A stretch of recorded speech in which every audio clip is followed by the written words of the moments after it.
Kahit gaano pa kadami ang pera mo sa mundo, kung minamaliit mo ang kapwa mo, wala ka pa ring kwentang tao. Maraming mayaman sa pera pero mahirap sa ugali. Akala nila na bibili ng status at title ang respeto, pero sa totoong buhay, character pa rin ang tunay na sukatan. Hindi mo kailangang tapakan ng iba para maramdaman na angat ka. Ang tunay na successful na tao, marunong lumingon at umunawa. Walang halaga ang yaman kung wala kang puso.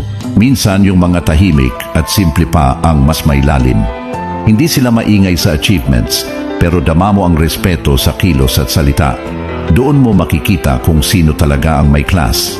Ang respeto ay libre, pero hindi lahat kayang ibigay. Hindi ito nakabase sa itsura, trabaho o estado sa buhay. Pantay-pantay lang tayo sa pagiging tao. Sa huli, hindi pera ang maaalala ng mga tao tungkol sa'yo, kundi kung paano mo sila trinato nung wala kang kailangang patunayan. Doon nasusukat ang tunay na yaman.